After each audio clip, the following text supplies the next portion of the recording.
Nabi itu tahu bahwa akhirat itu tidak bisa batasi Allah. Kamu tidak bisa nyemprit Allah. Allah, ini akhirat loh. Amal sudah tidak manfaat. Ingat itu. Tidak bisa seperti itu. Allah itu nggak bisa tunduk sama konstitusi yang bernama akhirat.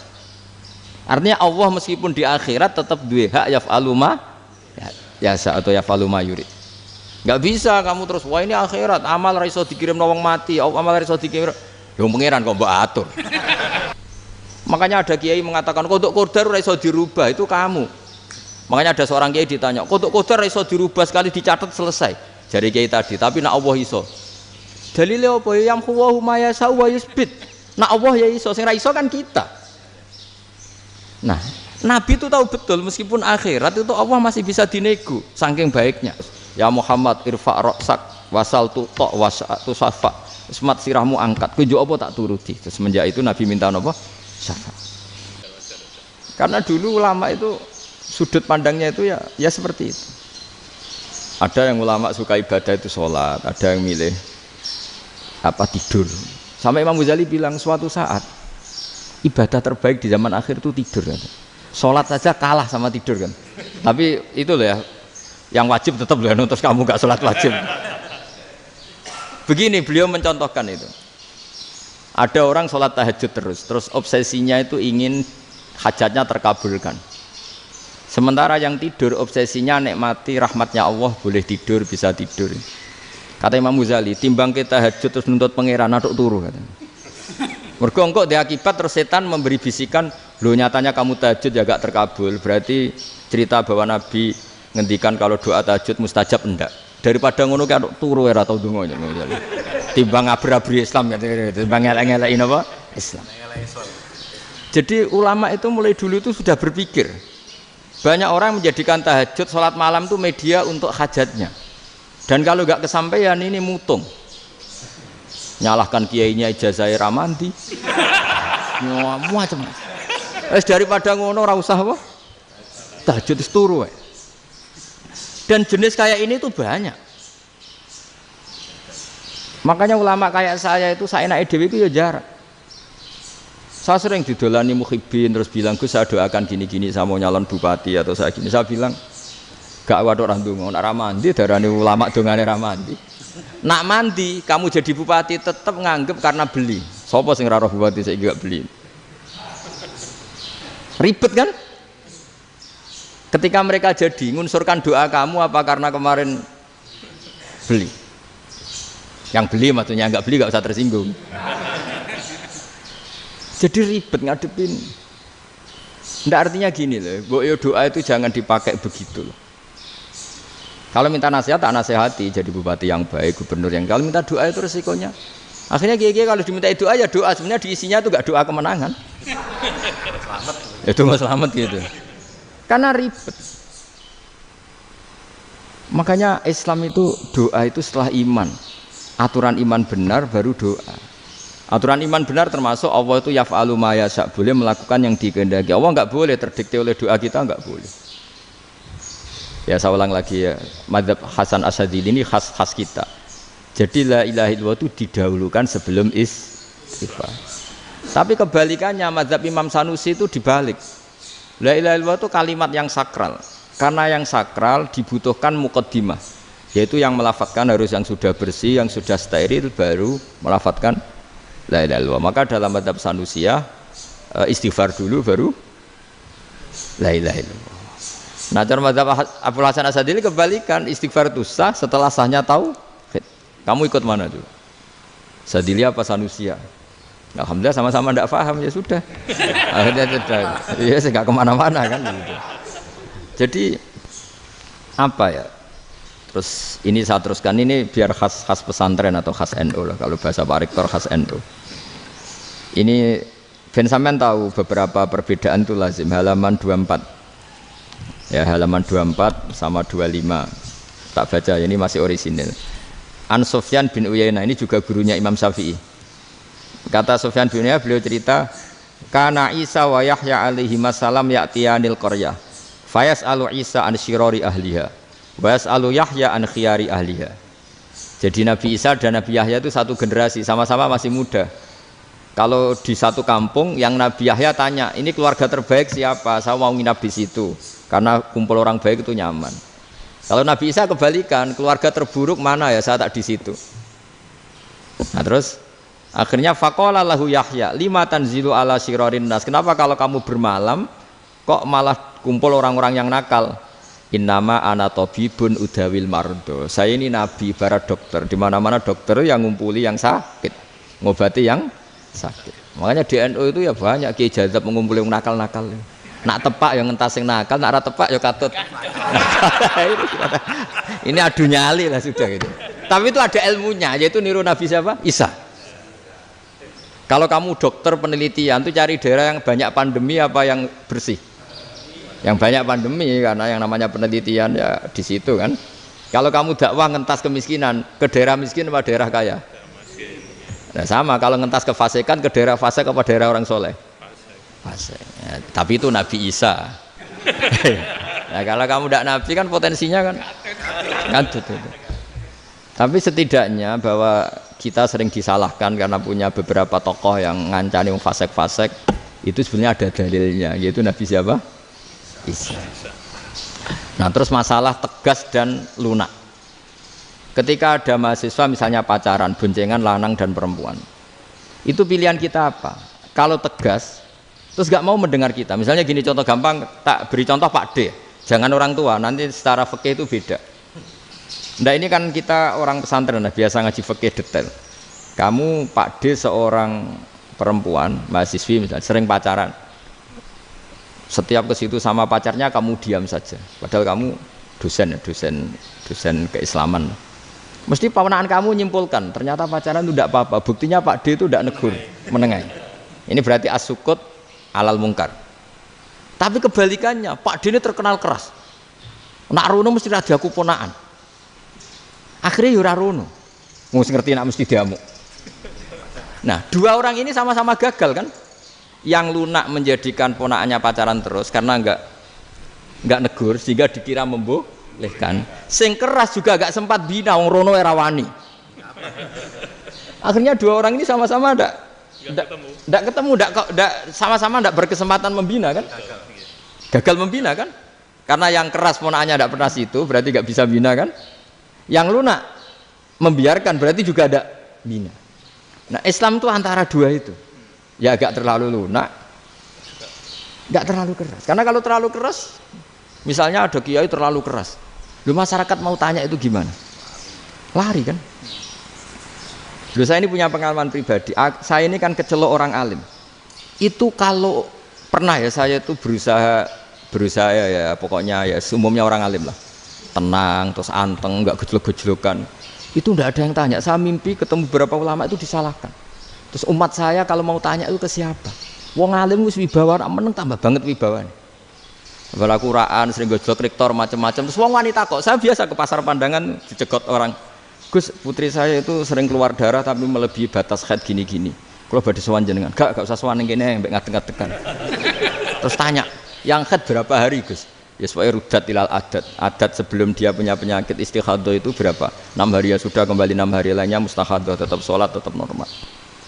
Tapi kalau saya wibawa, moro pasar gue tasbih seduwilu. Iku mesti wong salaman njaluk donga yakin.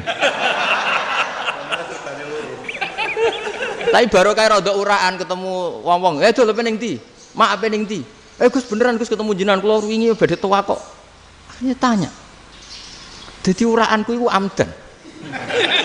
Lha nek sampean asli, iki asli uraan. Karena ndak uraan lah tetap ndak wibawa kan. Jadi baru kayak uraan itu ya banyak. Saya itu kalau ngantor di Jogja itu banyak orang yang tanya. Ya biasa tuh tanya macam-macam. Karena saya uraan. Ke pasar ya orang, bahkan di bis sering ketemu orang. Wah beneran Gus kalau badhe sowan jenengan badhe tanya ini. Ya sudah di sini aja. Jadi semua itu diilmoni. Nabi itu punya sisi yang dua-duanya jalan. Memang beliau luar biasa, dipilih Allah yang luar biasa.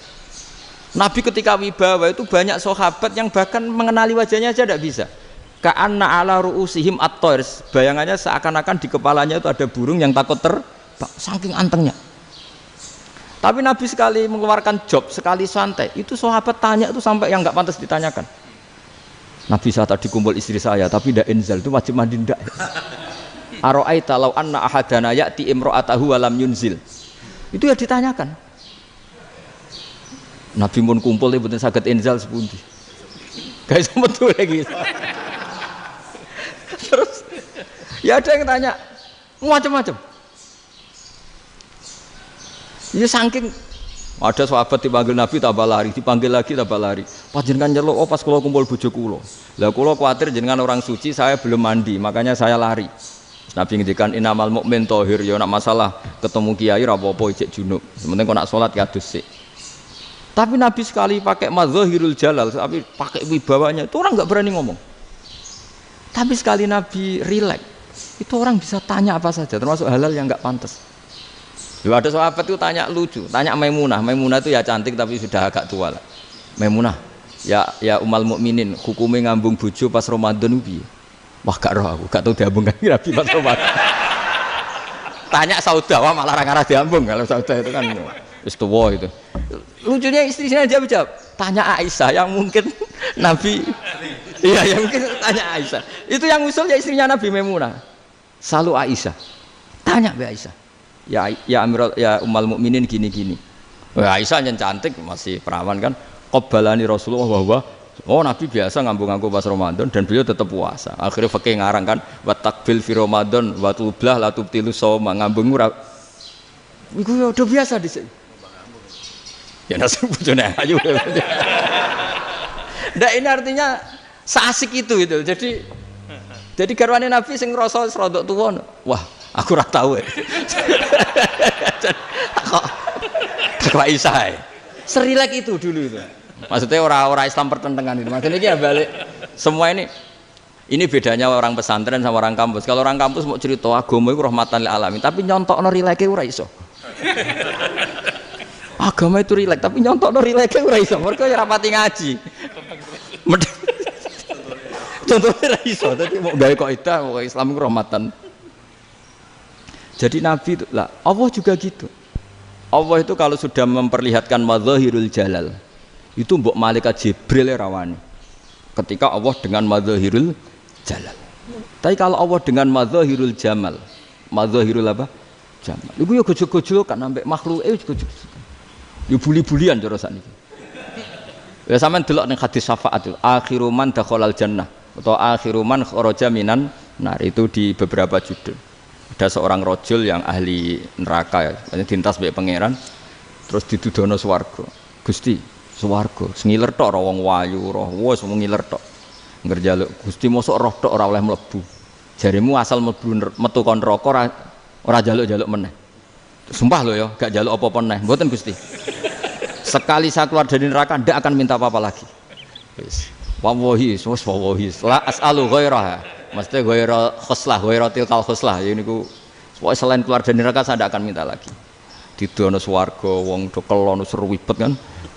Sing bojone elek kan dendam dadi ning swarga iki. Swarga wis macam-macam.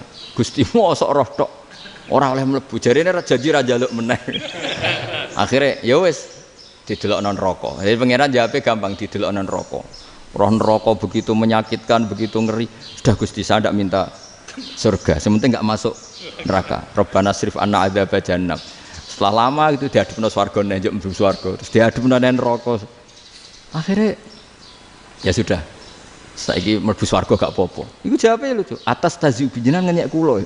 Engkarwan ra di swarga kok mlebu swarga. Terus akhirnya mlebu swarga, kan mlebu swarga tamanna, sangen-angen sing mbok jaluk apa? Orang angen-angen yang indah-indah, laka wa asratu amsal ya iku tak turuti wa asratu amsalih lan lipatan ke-10. Jawabe wong lanang ya lucu. Atas taziu bi wa anta rabbul alamin. Jenengan pangeran kok ngenyekan. Maksudnya wis karuan aku ora pantes. Terus jare pangeran, la astazi'u bika walakinni ala ma asya'u qadir. Aku gak ngenyek kowe, pancen aku pangeran. Nuruti kowe iku iso. Jadi Allah sendiri ketika dengan madzahirul jamal itu malaikat ya ono sing wani bantah. Masyhur itu kan malaikat sing bantah pangeran ataj alufiya mayufsidu fiya wasfikut. Karena Allah dengan madzahirul jamal. Sing paling masyhur Nabi Musa. Nabi Musa itu ketika Nabi Mi'raj. Nabi Mi'raj itu beliau kira-kira di langit keempat lah yang masyhur atau kelima. Ngelangkai. Nabi Musa menangis, "Ya Rabbi, ini apa-apaan? Orang sing ja'a ba'di kemudian melangkai makom saya, ini apa-apaan?" Jadi Nabi Muhammad kan apapun hebatnya kan junior. Kok melangkai makom saya, ini apa-apaan? Enggak fair. Sampai Nabi Muhammad itu tanya gini sama Jibril, reaksi Allah gimana ketika melihat Musa seperti itu?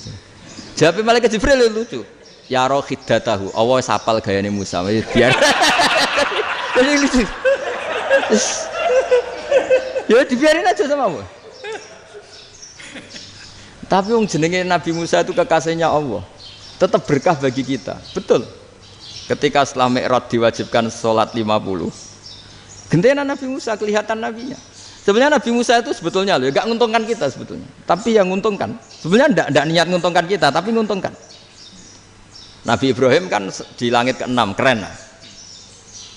Konti jong ketemu Allah ngeten-ngeten kan sholat seket. Karena Nabi Ibrahim terkenal Nabi baik, enggak bantah. Bareng Nabi Musa. Kenapa diceluk pangeran? Kula kan sholat ping 50. Inna ummataka la tutiku dalik. Wah, gak kuat umatmu. Serai-rai gak umatmu ora ngarah kuat 50 rakaat. Tapi sebenarnya Nabi Musa itu niatnya bukan membela kita. Fa inna ummati la umatku sing gagah-gagah ra iso meneh umat. Berarti sebetulnya ya itu masih pakai gengsinya sebetulnya. Wes ngono-ngono lah sementing kita untung. Sebetulnya dia itu enggak terima wong umat saya aja yang lebih kuat. Enggak kuat apalagi umatmu. Lah terus sebutin irji ila rabbika fas'alhu takhfif. Itu berarti Allah dengan madzahirul jamal. Sudahlah, datang ke Allah minta keringanan. Allah itu baik. Minta, ambek Allah diringana mau 5 tok, jadi cek 45. Balik Nabi Musa, piro 45, cek ra kuat umat. Wong umatku ora kuat, jadi sebenarnya bela. Umatku ora kuat. Lho cara Nabi Muhammad model wong Malang, yo beda umatku mbek umatmu. Ribet kan? Beda. Lho Nabi Muhammad kan enggak seperti itu kan? Enggak punya akhlak Malang kan, akhlak. Maksudnya akhlaknya mujur itu loh, akhlak yang baik gitu. Ya akhlak yang mujur, bukan yang Malang gitu. Jadi Nabi ya manut. Tinggal 40 kan, dikurangi lagi 35 sampai 9 kali kan, masyhur itu. Ya kan kalau dikurangi 55 kan berarti turun naik kan 9 kali. Itu setelah 5 itu Nabi Musa cek usul masih ragu. Itu cara Nabi munggah nentek. Ini entek ya. Terus iya doa tuntas betul. Sebebas. Terus munggah ado-ado lha opo. Ngapain itu? Akhirnya Nabi Muhammad sudah sampun ya kalimah Allah, saya ini malu sama Allah Musa. Sudah 9 kali dan diturutin terus. Jadi Allah kalau dengan madzahirul jamal itu Nabi Musa biasa nego sama Allah. Tapi ketika Allah dengan madzahirul jalal itu Nabi Musa enggak berani. Yaitu di hadis syafa'ah. Hadis syafa'ah ketika manusia datang ke Nabi Adam, ya tuna Adam. Ya Adam anta abul basar ngene isfa'li ana inda rabbik. Kamu saya minta mensafaati kita. Nabi Musa, Nabi Adam inna rabbi qad ghadibal yawma ghadaban lam yaghdab qablahu mislah wa la yaghdab ba'dahu mislah. Ini Allah sedang murka besar dan tidak akan murka seperti ini lagi. Sudah saya tidak berani, nafsi. Nabi Ibrahim enggak, termasuk Nabi Musa ketika di itu ya enggak berani. Karena Allah dengan madzahirul jalal. Itu Nabi Musa enggak berani.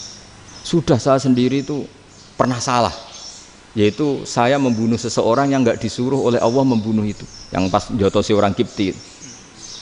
Akhirnya datang ke Nabi Muhammad. Pas ke Nabi Muhammad, Allah dengan madzahirul jamal. Apa dengan madzahirul jamal sampai Kanjeng Nabi ngendikan analah saya akan memintakan syafaat kalian. Terus fa ahmadu rabbi bima hamida allamaniha rabbi. Saya muji Allah dengan pujian-pujian yang orang lain tidak tahu, hanya saya yang diajari, kata Rasulullah. Nah di sini menurut banyak ulama termasuk kitab yang saya baca, kenapa Muhammad sebagian namanya Ahmadu? Itu dari af'al tafdil fa Muhammadun Ahmadu min ghairihi. Muhammad Rasulullah itu kalau muji Allah di atas cara mujinya nabi yang lain. Jadi Ahmadu bukan dari fi'il mudhari' lil mutakallim tapi dari af'al apa? Tafdil. Fa Muhammadun Ahmadu min ghairihi. bahwa Kanjeng Nabi Muhammad SAW itu cara mujinya Allah di atas pujian para nabi. Makanya di sini Sayyid Ali Zainal Abidin kalau muji hamdal hamidin wa fauqa hamdil hamidin. Jadi pujian saya ini di atas rata-rata cara mereka apa? Memuji. Yaitu sirinya apa? Nabi itu tahu bahwa akhirat itu tidak bisa batasi Allah. Kamu tidak bisa nyemprit Allah. Allah, ini akhirat loh. Amal sudah tidak manfaat. Ingat itu. Tidak bisa seperti itu. Allah itu nggak bisa tunduk sama konstitusi yang bernama akhirat. Artinya Allah meskipun di akhirat tetap duwe hak yaf'alu ma yasa atau yaf'alu ma yurid. Nggak bisa kamu terus wah ini akhirat amal ra iso dikirim wong mati, amal ra iso dikirim. Yang pangeran kok mbok atur. Kalau kita yang mengirimkan tidak bisa, tapi kalau Allah tetap bisa. Makanya ada kiai mengatakan kodok qadar ra iso dirubah, itu kamu. Makanya ada seorang kiai ditanya, kodok qadar ra iso dirubah sekali dicatat selesai. Jari kiai tadi, tapi nak Allah iso.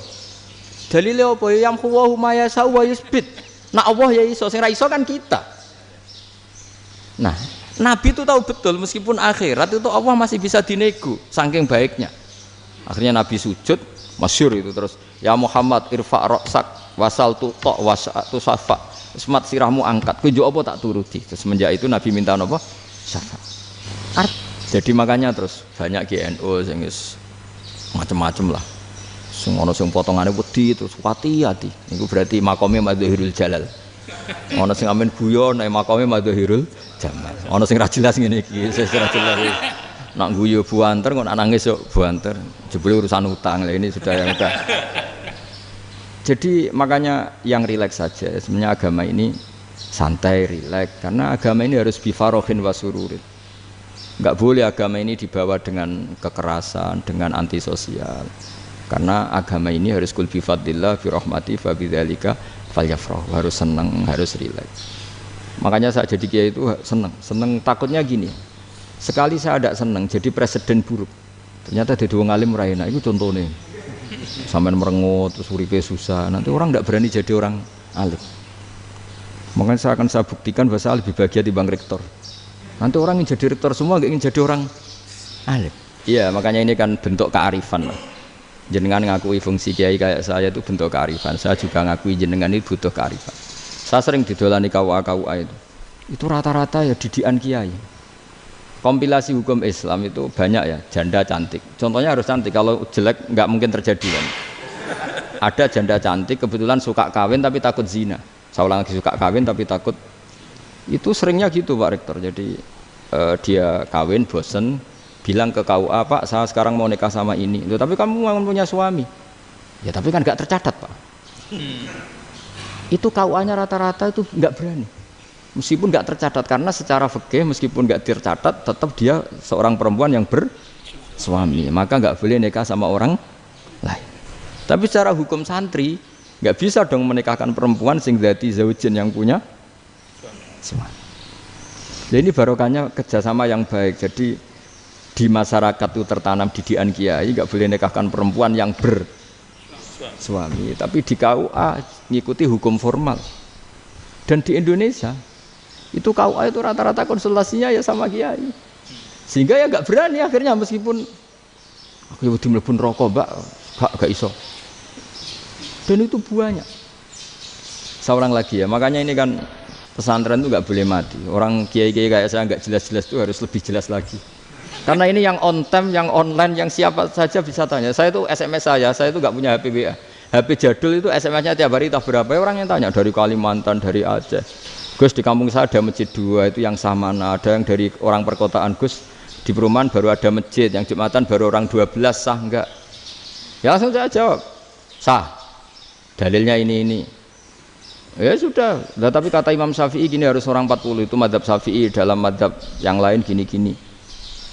Itu kalau tanya rektor itu kan ribet, masuk ajudan dulu, asisten dulu, panjang.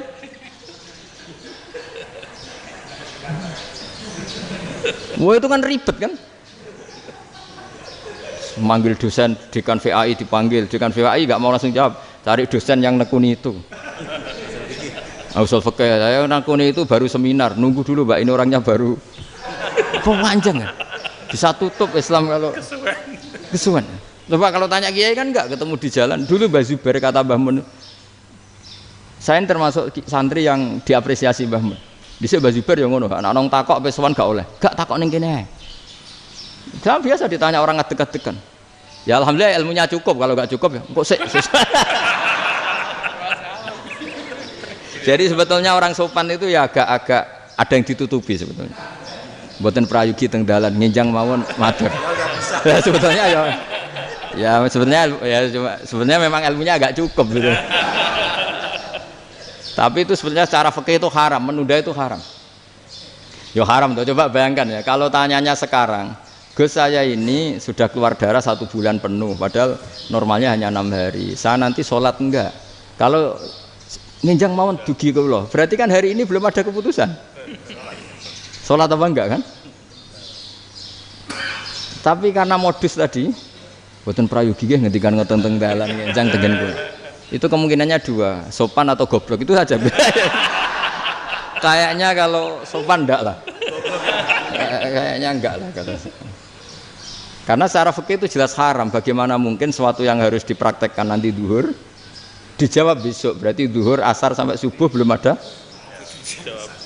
jawaban, berarti enggak ada sholat kan? Makanya dibutuhkan orang-orang alim yang kultural seperti ini, dan NU menghormati kultural. Tapi Mbah Mun juga sangat menghormati Islam formal, karena tadi produk-produk formal itu bisa dilembagakan oleh negara, dan itu kita ikut untung gitu. Makanya Mbah Mun itu kalau punya tamu KUA, punya tamu polisi sampai pejabat itu. Kenapa saya contohkan KUA? Supaya jangan kira seperti pendapat orang-orang hasud, wah ya mesti aja disolani presiden seneng, menteri seneng. Enggak juga, sebenarnya semua kiai itu mulai KUA sampai polisi, polsek, polres itu seneng semua. Karena sama-sama diajak mengawal bangsa ini, diajak mengayomi semua masyarakat.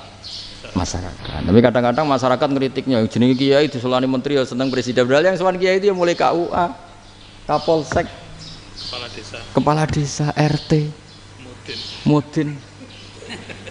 Itu mudin kalau tanya ya lucu-lucu. Gus kalau nate nyembelih pitik kemanian, pitike go gede man. Akhirnya wis ngerti nak kemanian langsung tak sebelah meneh. Terusane ku sah ta ora. Ribet. Ya tak jawab, lah pitike pas iku jek urip ta ora? Terus urip Gus. Wis sah cara mazhab Malik jek urip. Karena itu ada perdebatan antara mazhab Malik dan mazhab Syafi'i. Nah, cara Imam Syafi'i itu agak ketat.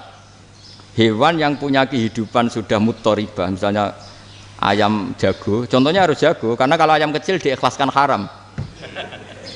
Jadi yang cilik wae kan gitu. Fikih itu ya, fikihnya orang Indonesia itu pecundang. Kalau ayam kecil gak ditanyakan, mate ra wis. Kalau jago ditabrak truk kejet-kejet. Andai kan gak disembelih pun mesti mati. Itu cara mazhab Syafi'i itu haram. Karena penyembelihan ini tidak menjadi penyebab kematian, tapi memang karena kecelakaan tadi. Tapi cara mazhab Imam Malik enggak. Andai kan enggak disembelih, matinya kan 2 menit lagi atau 1 menit lagi. Andai kan enggak disembelih, berarti mati sekarang itu bawaan pisau apa bawaan kecelakaan? Ya sudah halal gitu. Nah akhirnya ya saya bilang ya sudahlah, kita semuanya Malik. Jadi cara debat, cara Imam Syafi'i enggak, cara berpikir itu sudah tidak kehidupan yang normal. Yang dimana-mana penyembelihan itu mematikan yang hidup normal. Jadi agak ketat. Sehingga dalam contoh kemanian, kalau dalam bahasa Jawa nyembelih agak sempurna terus pesonya jatuh atau apa itu, kalau pakai mazhab Syafi'i agak kesulitan. Jadi kalau mazhab Malik asal diselesaikan secara fauron, dan juga sebagian mazhab Syafi'i itu halal. Nah orang mesti tanya gitu, Gus, wedhusku tabrak truk, man Gus kejet-kejet. Tapi nak pitik cilik ra ditakokno. Makanya termasuk kritiknya Mbah Mun, tapi ini mazhabnya Mbah Mun ya, kamu boleh ikut boleh ndak, karena ini urusan ndak penting. Dari wong-wong lucu, nak ditakoki yuyu muni haram mergo amfibi. Yuyu ngerti sampean? Yuyu nggih. Tapi nak ditakoki kepiting muni halal. Mergo nak yuyu haram gak eman, nak kepiting eman. Padahal alasannya coba, kenapa yuyu haram? Karena amfibi kan, bisa di air. Pertanyaannya, kepiting seperti itu ndak? Nah, tapi kepiting kalau haram kan eman. Karena besar kan. Kalau yuyu silahkan haram kan gitu. Artinya apa? Fikih kita ini agak-agak pecundang gitu, agak-agak pertimbangan. Iya, ini lucu kan? Kualitatif. Coba alasannya yuyu haram karena apa? Amfibi kan? Hidup dua alam. Pertanyaannya kepiting seperti itu enggak? Iya. Iya, kenapa kalau orang tanya, yuyu haram apa halal? Rata-rata jawab haram. Tapi kalau kepiting mulai khilaf. Loh mestinya kan sama kan? Lah itu Karena unsur imannya. iya tadi. Saya juga sering melihat tonggo-tonggo itu. Ayam cuwilik samene ketabrak truk, enggak ada yang tanya. Tapi saya pernah jalan-jalan di Narukan sini. Ono jago ketabrak, sing duwe langsung marani kula pas saya naik motor. Gus ini halal apa haram? Nak langsung kula sebelah halal apa haram? Wis kanggo kowe halal ya halal. Karena saya tahu tak jawab haram mesti kecewa itu. Aduh. Akhirnya kiai ini beratnya kan. Ya akhirnya ya saya setelah itu Fatihah Imam Syafi'i ngapunten umat kula tuh nu ora siap madzhab jenengan tuh ndak siap. Untuk masalah ini tidak sama. Iya kan akhirnya pakai madzhabnya Imam Malik tadi. Ya tak Fatihah Imam Syafi'i ini mboten niat nglawan jenengan. Tapi ngobati tiang eman. Mergo pitike besar itu. Jadi ini kan ceritanya itu makanya yang rileks saja lah bahwa Islam ini yang rileks, yang menyenangkan karena ya agama ini harus menyenangkan. Raditu billahi robba. Raditu itu seneng banget, ridho itu puas. Enggak boleh beragama pertuntungan terus emosinan, ya marem atau raditu itu marem jadi yang nyaman. Ya saya kira demikian. Assalamualaikum warahmatullahi wabarakatuh.